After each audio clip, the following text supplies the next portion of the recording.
So thank you everybody for coming. My name is Nicole. Welcome to Joy Meadows. Thank you so much for coming out in the celebration with us today. This is very special. Every year we raise the Tipi. Louise, Elder Louise Ogemahgeshig Fischer, she's Anishinaabe. She painted this Tipi as a gift of friendship to me. And she'll explain to you the symbolism on the Tipi. But everything we do on this farm is for joy and to give honor to the Creator. We believe in our faith that the Creator made all of us, all of our spirits as brothers and sisters. We respect each other, we love each other, we want to be unified and find joy and support for all of our faiths and all of our cultures. And Carrie has been coming out, this is our 5th year, to help us raise the Tipi. He's Lakota Sioux, and this is a Sioux Tipi. And Carrie instructs us how to raise it, the significance of the Tipi and the poles. And again, they'll talk to you more about it. If you guys would like to go into the Tipi after Louise is finished saging, she's going to do a presentation and talk to us about the Tipi and Anishinaabe culture and some stories as well. We had to get the Tipi up last night. I apologize. I know so many of you wanted to participate in that really amazing experience, but with weather it would have been kind of a mess. So Carrie came out and we spent 5 hours last night with all of our helpers, really strapping this down tight. And it's just a wonderful thing. So thank you for sharing in our joy and for sharing in the culture that we get to celebrate today. So thanks so much. Oh, welcome everyone. It's so good to see you out here on this beautiful rainy day. It's just amazing to be out here and to see this rain. And we consider this rain a powerful woman spirit, along with the snow and the moisture that comes from the sky. They're gifts to us, the rain is. So my name is Louise Ogemahgeshig Fischer, and I'm a spiritual and cultural elder, and I lead ceremonies in the community and other places. I'm a speaker for Humanities Montana for 20 years, plus years. Travel all over the state and talk about culture. And so today I want to talk about the Tipi. And during my talk, you can raise your hand and if you have a question, because then, like me, you think of something that you want to ask and then later you go, oh, I forgot. So, but you can raise your hand anytime that I'm talking. So, this Tipi, I watched Nicole and Lorenzo on their journey to make this Tipi, and it's, are you raising your hand, Lorenzo? No, sorry. Not yet. I'll try to remember. I just love these guys. They're so powerful and so spiritual to me. But I watched them on this journey. I first talked to Nicole about this, from getting the poles to the cover and all of it. So I really look forward to these times that we can get together and do this Tipi raising ceremony. the ceremony started, and I did a ceremony, and right now with the smudging and everything, I'm just going to get on with the talk, if that's okay. Okay, teepees have more meaning than just being a shelter. They're portable, they're conical, and a place to live inside. I mean, it's just primarily used by the Great Plains and the indigenous people of the Great Plains and the Canadian prairies. They would use the teepee to transport and carry their goods and live in. And it's in the past, the indigenous people, the nomadic hunters, lived in lodges that were covered with bark. They were covered with tree limbs and various things according to wherever they lived. And the teepee, now we call it a teepee nowadays, and it was much smaller than this is. And it was, some of the teepees were even half this size, smaller, just for one person. It was sort of a traveling, following the bison herds. And the bison hides covered the teepee poles. And the tanning process was different, but it was much lighter in hides, so they could put a lot of coverings and teepee poles on a dog or dogs. And some of the families had up to 10 or 20 dogs that they had to help them carry things and to be their friends. And they'd have dog competitions. But with the teepee, if you're looking at the teepee, this teepee right here is on the earth. So this part, in a spiritual way, is the earth here. And the poles are reaching up to the sky, to the Creator, and reaching up that way. And you see the smoke behind me, and it's sort of traveling up to the smoke flap, even though it's closed. The fire and the smoke that goes up travels up to the Creator. And each pole that is put up at the beginning represents love, integrity, and wisdom. And so those three poles are the main structure of it. And it's defined by that strength to hold together, to lean on one another, is how we should be doing. Our teaching from that is how we should be leaning on one another, how we should lean on the Creator, and the Creator helps us out. So it's a teaching of leaning. The poles are, and then the other poles that go up all signify the gifts of the grandfathers. And the poles on this side, on the west side, are straighter up this way than this side. This side they're leaning that way. So that straighter side over here is usually facing the west, where the wind is blowing, and the wind, because of the conical shape, it goes around the teepee. And the door on this side is usually facing the east, because the east is to greet the sun. Facing the east to greet the sun every day in the morning. So this size of a teepee would sometimes have a level that was up about here. It had little handmade ladder type things to go up here, like you would see a modern bunk bed, and it would be around in certain areas, especially over here away from the fire, and so they could sleep up there, and then another one up further so they could sleep up there too. So a lot of people could sleep in a teepee this size. And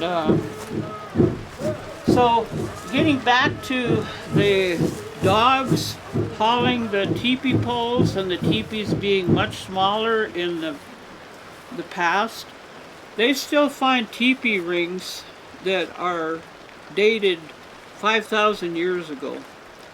And they would take a cover and they'd put the stones around the cover to hold the cover down.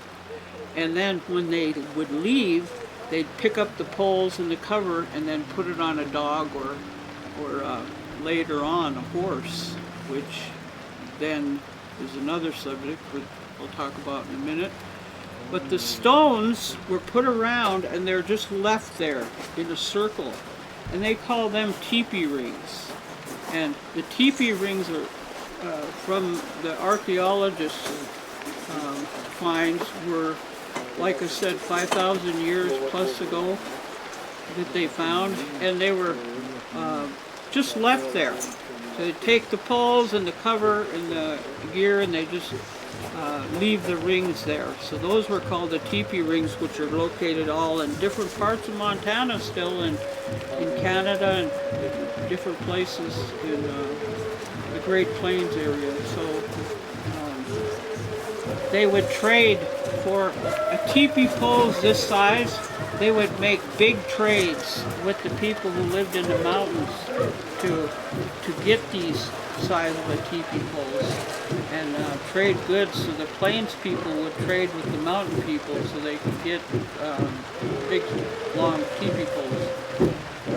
And when later on, when in time when the dog days were past, the horses arrived and they could haul bigger poles, and the teepees became bigger, and they started using canvas rather than hides. Not only were hides hard to get, the buffalo, bison herds were diminished, and so they couldn't get the buffalo hides, and that was part of the history. So then when the horses were able to haul the larger poles, then time has changed and the people changed. Nowadays a lot of people have a teepee. My people, the Anishinaabe people, we live in wigwams or lodges that are round, like if you take a ball and you cut it in half and you sit it on the ground, the round lodges, like a sweat lodge or lodges with birch bark around them. And it was like the lodges were made, whatever was available in the area of the Indian people lived. And you know, the Southwest Indians, they made theirs out of different materials because it's hard to get this kind of material. Okay, so with this structure of this teepee, if you look up there, with the fire and that smoke going up and that opening smoke flap, the smoke goes up out to the Creator. It makes this sacred, being able to spend time in here and know that you have that spirituality. And then the poles, I told you about the meaning of the poles. And then some poles amount vary, the numbers vary from one tribe to the other tribe, from one family to the other, and whatever is available. And the flaps, they signify direction. If you know how to operate those flaps, then you spiritual direction. Then the blue part up there that you can see, that signifies the universe, the stars, the planets up there, that beauty. And then if you look down at the bottom, all around the bottom, there's these points, and they signify the mountains and the spirits that are underneath the earth and above the earth. And then the paintings are what we consider our relatives. And we consider our relatives all life. Life of plants, life of trees, life of animals. Everything that has life in it is what we consider our relatives.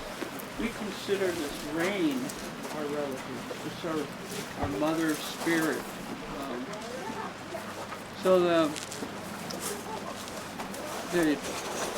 idea of having a shelter such as this in the cold weather, in all kinds of weather, is amazing, because what you can do here is what they did is the Indian people of the past, they take and tie a lining here to each pole, and it was a lining that wrapped all the way around, and then it would come down and come out this far.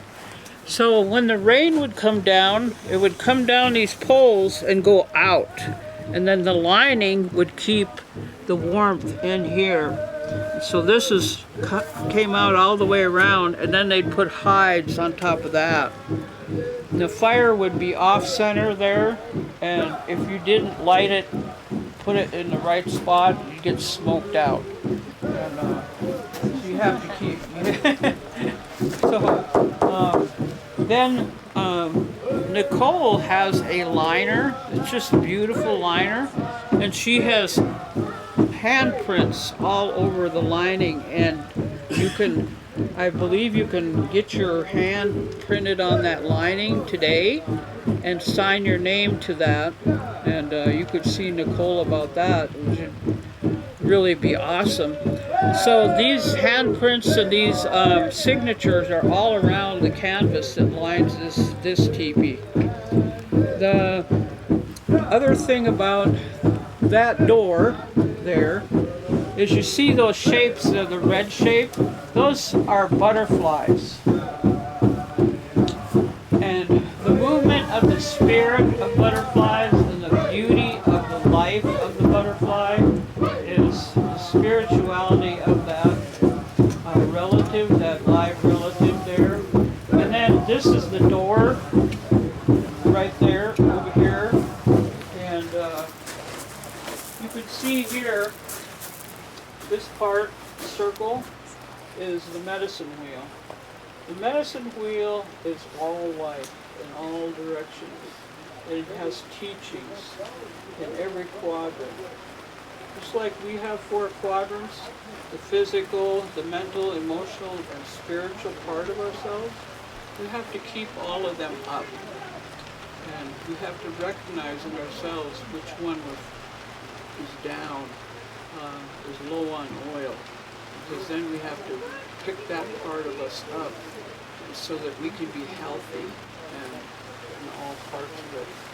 So this teaches us all about life. It teaches us all about the quadrants, the directions, the ages, and it works together, and it's a medicine wheel. These are the different directions. And so this is that symbol of that. And you see other pictures of the medicine wheel, and you'll see one whole part yellow, one white, and so they signify the east, west, north, and south directions. And each one has teachings from those directions. For instance, the east is the eagle feather, and the eagle feather is what you get when you get new life, when you stage you start your new life, like now I'm really starting to live my life. And when you get your naming, your Indian name, you see this quill here, you get a life feather, and this feather will show you your life and tell your spirit leaves your human body. And so you're on this quill, on this path, this red road, and sometimes you go off this path, and your Indian name and your spirituality brings you back on this path after a certain time. And it's the beginning of your life. Down here is the beginning of your life, and that's what the yellow stands for, the beginning of a new day, just like the east door. The east is yellow. But different tribes have different meanings about these, and it's a long, deep subject to get into the medicine wheel because of the meaning of each. I just touched on the east, but the east is the beginning of a new day, and it's the eagle. Part of our new life. The eagle helped us as humans in all life, and so that's why one of the things I love painting eagles. This is an eagle drum that I painted, and I make all kinds of things out of animals and things, rawhide, and it's a beautiful material to work with. And when I use plants and animals, I always offer tobacco and ask that to come and do this. Like I made this turtle rattle, and it's entirely out of rawhide, the same as the drum. It's elk. You gotta shake it, Louise. Oh. There you go. So this is some of the things when it comes to the beginning of a new life, the beginning of a new day. You put some tobacco in your left palm and you make an offering to the Creator, and you say, Creator, I thank you for today. I make an offering in a clean place by a tree or water. Say, thank you, Creator, for giving me a life, giving me a new life today. I thank you for all the gifts of the grandfathers, the gifts of my ancestors. And you could even make an offering of tobacco to ask for something. If you're in pain, if your emotions or your mental or your physical body or your spirituality is in pain, you can ask for that help. And the eagle and the eagle feather, a big part of this painting here that I did, because it means so much to have the eagle. And the eagle is my clan, which is my extended family member. Other people have other clans, and you can see the animals painted on here. And some have a bear as their clan, and those are guides through your life. They help guide you through your life, and that's a long process too, where you offer tobacco to a medicine person. You ask for an Indian name, offer them tobacco to put you out on a fast. You offer tobacco. You give thanks to these eagles. Like if I'm driving along and I see an eagle, I'll pull over and I'll say, Ogemahgeshig, Shemegwich, Divikuanabadugwe, Zagadawan, Magisi. Thank you, I love you, eagle. And so these are feelings you get that intensify the more that you are talking to your relatives and being around tobacco and the Creator, the stronger you feel. You feel good every day, no matter what the weather's like. So this is symbolic of the earth, and these, you see my fingers here, I don't have that many fingers, but it means that spirituality our ancestors. Because without our ancestors, we wouldn't be sitting here. It's really powerful to thank your ancestors, make an offering of tobacco. So when you see there's an eagle up there, and then there's a hawk, a red hawk, and the red hawk is always watching out, always watching out for you, but watching out for other people too. Very shifty, very cunning, and teaches you a lot. The bear is always out looking for medicine. Taught our ancestors about medicine and bear power, the power of medicine. Very. You watch that bear. He's not going to eat anything that's not good for us. But I mean, rotten fish or something. Yes. When Louise and I met at Devil's Elbow at the Sacred Point to talk about this teepee, I brought her tobacco and I said, I really feel I'm supposed to put this teepee on our farm. And she was asking me why. We were having this conversation, a very spiritual conversation, and then remember what happened? The kite, the hawk. So we're sitting there on two opposing rocks, and this hawk comes up and floats right between us. Just hangs out. And she started speaking in her native language to the kite, to the hawk. And then I remember you told okay, to go away, that they had a messenger, right? That there was something very spiritual that happened in that moment. And then she told me, I know what I'm supposed to paint on the teepee. I'm supposed to paint this teepee. And she painted this with a 2-inch brush barefoot all summer 5 years ago. And she saw these different images on the teepee. Louise, correct me if I'm wrong, but is the teepee the skirt of the matriarch? It's yes. like, so we tell a little bit yeah, about the teepee is a symbol of feminine energy. It's feminine energy towards the earth, and so this covering is her shawl, feminine energy. The shawl is her covering, and so you see shawls if you go to powwows or something like that. But so this is what that means, the shawl, her shawl. And the power of female energy is, like I said earlier, the powerful water spirits that are coming down. We believe in them being powerful women water spirits. The power of the moon that cleanses the water that is on the earth is the power of women spirits, of the connection between female and the moon and the cycle of the moon. So there's a lot of power in the teepee, a lot of spirituality.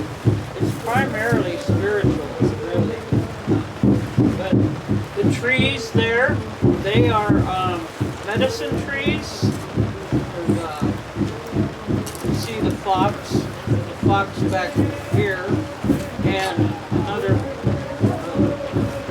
So this foxes are clever and they're tricksters.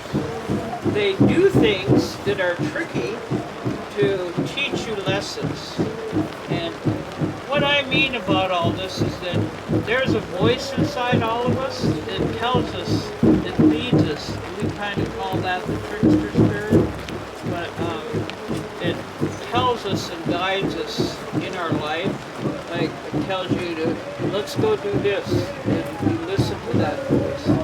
And sometimes it leads you into the wrong thing. And I talk about alcoholism as one of the things that I talk about when I do ceremonies for PTSD veterans and other people who are suffering from alcoholism, and about that trickster voice that's in them. Takes all their money, takes everything from them, and wants to take their life too. I talk about that, the trickster spirit, that the fox has that trickster spirit in it, but it's in a good way to try to teach you lessons about life and integrity. And, so that's the fox. There's, let's see. The bighorn sheep, Louise. Oh, yeah, the bighorn sheep is spiritual for the Anishinaabe, where we come from, which is way up in Canada to the Great Lakes area, Minnesota, Michigan, Wisconsin, the Dakotas, Montana, Idaho, in the Anishinaabe country. And there are many different bands of Anishinaabe all over in Canada and in the Turtle Island. So we are woodland Indians. So our lodges are the birch bark lodges. We don't, in history, we didn't have teepees, but now everybody's got teepees, you know. But the bighorn sheep is a spiritual animal that you look up to, and we didn't have those kind of animals in the woodland country. We didn't have sheep that went up there, but that's what I know about it, that it's highly spiritual, because it lives up high. It knows its steps. It steps cautiously, and our teaching is that we should step cautiously. We think about our life, walk our lives, think about what we're doing before we do it, not just step off the cliff. So then, let's see. Oh, I think I have a wolf. I think that's the wolf right there in the background.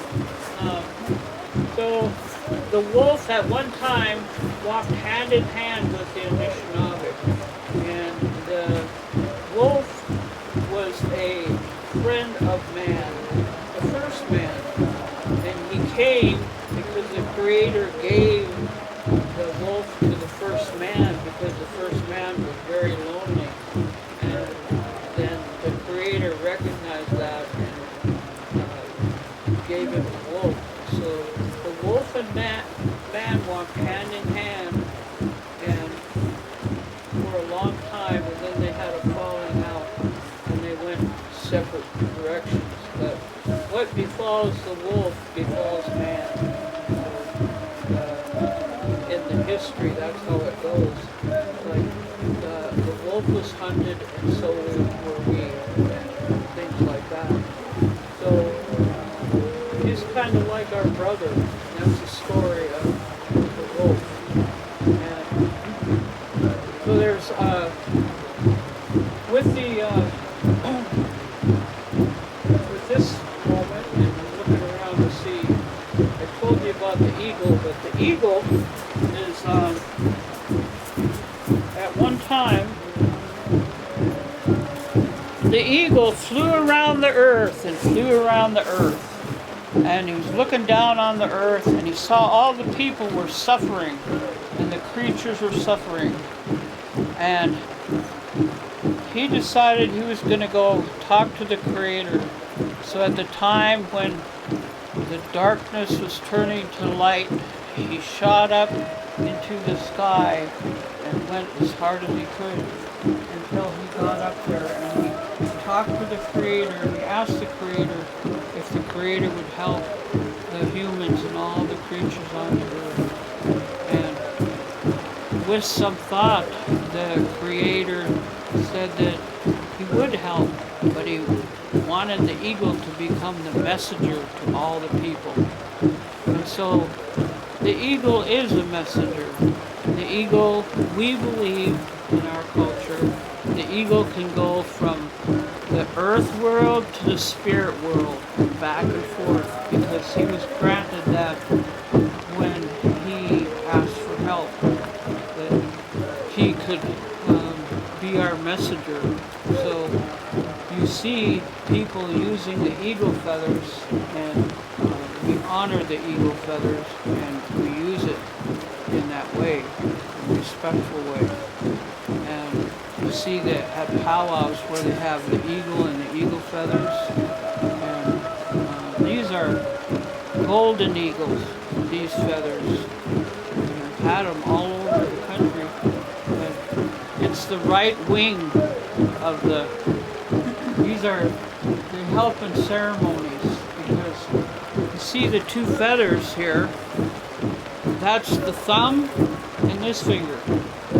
So when you go and you do a ceremony with this, you're taking the badness out, the negative energy. And when you're smudging, then you put the good energy back. So that's what this is used for a lot. There's a lot of smudging. Yes? Are only elders allowed to have eagle feathers? Or No. tribal members? What are the laws about Okay, it? so if you can get on the internet and you can, I don't mean to do that, but when you're first born into Anishinaabe tribe or a lot of other tribes, you're just an infant, your parents make an offering of tobacco to a medicine person or someone who is capable of doing naming, and they go and take that tobacco to that person and they say, I want to offer you tobacco to give my child an Indian name. So at that time, the medicine person will either accept your tobacco or not. If they take it, then they'll smoke it in their pipe and they'll reach out to the Creator with their pipe, smoke reaching out to the Creator, and ask for an Indian name for you. When they get that Indian name for you, they will call you and get a hold of you and make a ceremony happen, a naming ceremony. And when they have that ceremony, one of the things that the child will get is an eagle feather. So that I can't speak for everyone, but they don't usually get this size of an eagle feather when they're an infant. They get a smaller naming feather, and that naming feather is the one that tells your life through this red road, this path, this quill. It shows your life. And so you can get an eagle feather when you're first born, or you can get an eagle feather in our tribe. You can get an eagle feather throughout your life. And usually they're gifted to you, or they're gifted to you by the Creator. And so, yeah, you can get an eagle feather at any time. The laws out here are different. Here, I understand that if you see an eagle feather laying on the ground, you're not supposed to pick it up, no matter what you are, what tribe or what nationality you are or belief you are. You're not supposed to pick that up. There's a huge fine and jail time for picking up, for having eagle feathers. So, you know, they're not out there to get you though. They don't go around looking for people with eagle feathers or anything. So the tribal members, you can get an eagle feather through spirituality, through a ceremony. You can, somebody gifts you an eagle feather.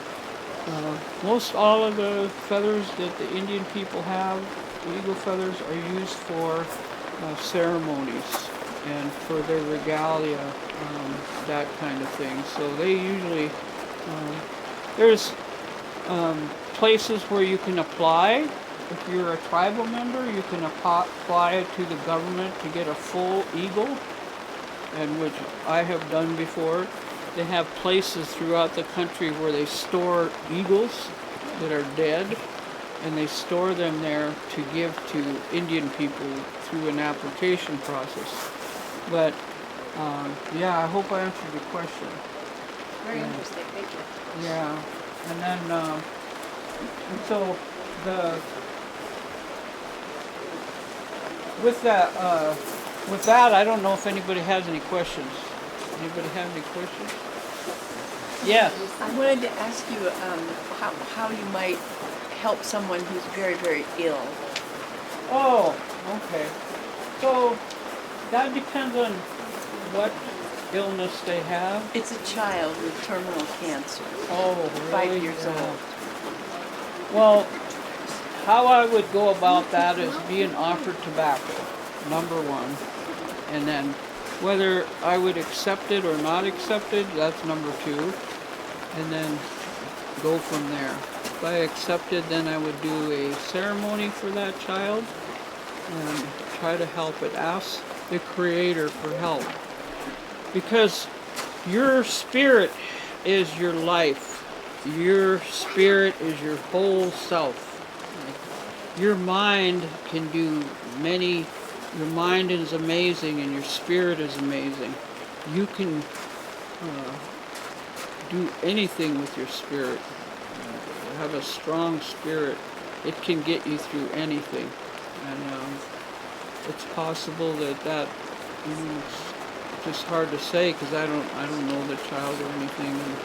Is there an animal spirit that helps heal? Well, with me it's the eagle because it's my clan. Yeah, my extended family member. That's how I know it is being said. Now, with this, the spirituality of this, when you enter a lodge, you always, at ceremonies, you always say, Ogemahgeshig into Ogemahgeshig. Thank you, relatives, for letting me come in here. Thank you for letting me be in here in this space. So it's a sacred lodge, and we can have naming ceremonies in here. We can have talking circles and other things going on in here. And like today, we can. This is a ceremony too. Hi, Linda. Hi. Yes, and I've known Linda for many years. A long time we've known each other. So glad to have you in here. It's raining out there. So is there any other questions that anybody else has? What's your name for God, Louise? How do you say it in Anishinaabe? It's Ogemahgeshig. So Ogemahgeshig is the creator of all life and its mysteries. We don't have a religion. We don't call it a religion. We call it a way of life. It's a way of life. It's not a religion. And our church is the universe. The sky, the stars, life, all life is our church. And Ogemahgeshig, who created all life, is who we consider our God. And if you're a religion, you belong to a religion, and you call your creator God, it's the same thing as Ogemahgeshig. It's not Ogemahgeshig over here and God over here. We all have that goodness inside of us and that sunshine in our hearts and our love and life in us. That we're all created very uniquely and special by the Creator. That goodness is that spirit, that power of the spirit that we have. And somebody over here might call it God. Somebody in another country might call it this name or that name or that name. But we call it Ogemahgeshig, the creator of all life and its mysteries. And the Anishinaabe people that live around here are Little Shell, Métis mainly, but there's other tribes that live here. I've heard of a Hopi family, Apache family living here in Helena area. But the majority of Indian people are Anishinaabe. They're bands of Anishinaabe, Métis and Little Shell. And there's Potawatomi right there. There's a very another band in Anishinaabe, but they're a pretty big tribe from all these bands, and one of the biggest in the nation in Turtle Island. there's so many bands that it's almost like a different tribe, you know. Then finally to finish today, finish off, unless you have any questions, anyone about anything I'm talking about. As far as finding an answer for that child, the best way is to make an offering, and it's not me, it's the Creator who's doing this work, not me. I'm just the helper. I'm the ant crawling around trying to make it, you know, whatever. The other thing I wanted to mention is that Nicole has an amazing spirit. She's like those eagles and the red hawk. They fly around. They just touch everybody's soul. And I just want to thank her and Lorenzo for allowing me to come and be here today to visit with you, and for knowing her. She has amazing plans for this summer, and I think you have flyers available. So see her about getting the flyers, because I know I have a storytelling session 20th of June, and so we have events. She's got events planned out here, and so I hope you can get a flyer and pass the word. And the other thing is that about here, it's just just feels good out here. It's just very highly spiritual. Everything that when you walk here, you just feel different when you walk here. The other thing is that Linda, I know there's a Last Chance Community Powwow, a big event that's getting bigger here in Helena, and I believe that's September 25 through 27. 25, 26, and 27 at the fairgrounds. And it's you just walk in and you can enjoy everything that's going on. I myself, I have ongoing talking circles at the Helena Indian Alliance. That's 501 Euclid every Thursday at noontime, and it gets more in depth with personal spiritual levels, and I lead those talking circles there. So I invite you to come to that if you'd like to come.